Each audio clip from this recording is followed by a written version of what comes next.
तो hi hello नमस्ते केमिति अच्छा समस्ते समस्त को प्रभु जीसस ख्रीष्ट नाम प्रेज दल मु बढ़िया से स्वागत करुच्छी आम यूट्यूब चैनल बाइबल Q&A को पूर्व वीडियो पर ये वीडियो में आम किसी प्रश्न पचार जाऊँ जो कि आपने टाइमर शेष होगा पूर्व यार उत्तर देवाक पड़ो यही वीडियो रे आपण मानक समस्त प्रश्नर उत्तर बिना ऑप्शन देवाक पड़ो शेष में आपण निमंते दुईटी प्रश्न रखाई जार उत्तर आपने कमेंट बॉक्स में जणावे चलते इंट्रो पर वीडियो आरंभ करिया।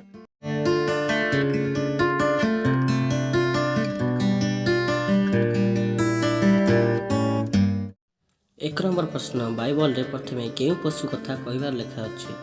बाइबल रे प्रथमे केउ पशु कथा कहबार लेखा अछि।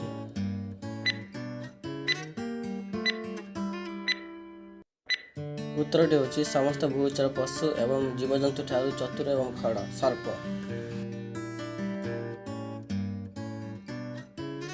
दुई नंबर प्रश्न बाइबल रे हाथी विषय लेखा अछि कि हाँ कि ना। बाइबल रे हाथी विषय रे लेखा अछि कि।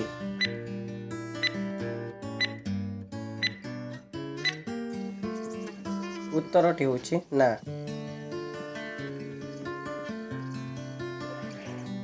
तीन नंबर प्रश्न बाइबल रे केउ पक्षी विषय रे प्रथमे लेखा अछि। बाइबल रे केउ पक्षी विषय रे प्रथमे लेखा अछि।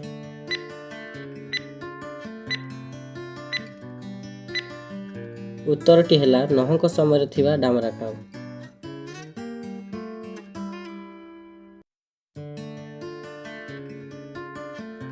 चार नंबर प्रश्न प्रथम परमेश्वर क्षेत्र में किपरि जल देउथिले। प्रथम परमेश्वर क्षेत्र में किपरि जल देउथिले।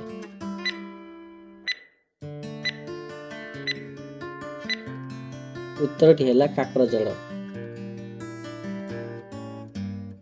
5 नंबर प्रश्न किए सिंह मानक सह राति कटैथिला। किए सिंह मानक सह राति कटैथिला।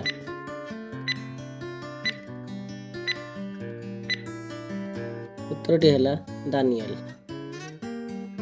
आपण मानक पई दुईटी प्रश्न रखा जायछि जार उत्तर आपण माने कमेंट बॉक्स रे जणैबे और जो माने यार सठिक उत्तर जणैबे नेक्स्ट वीडियो रे सेमानक नाम आमे घोषणा करिबा। आपण मानक पई प्रथम प्रश्न किए तीन थर माड़ खाइला परे मुंह खुलिला। किए तीन थर माड़ खाइला परे मुंह खुलिला बा कथा कहिला। 2 नंबर प्रश्न जोनास 3 दिन 3 राति माछ पेटरे समुद्र भितरे कोउटी थिला। जोनास 3 दिन 3 राति माछ पेटरे समुद्र भितरे कोउटी थिला। ये दुईटी प्रश्न उत्तर आपण माने कमेंट बॉक्स रे जणांतु। ये वीडियो टी शेष पर्यंत देखिथिबारु धन्यवाद। Thanks for watching.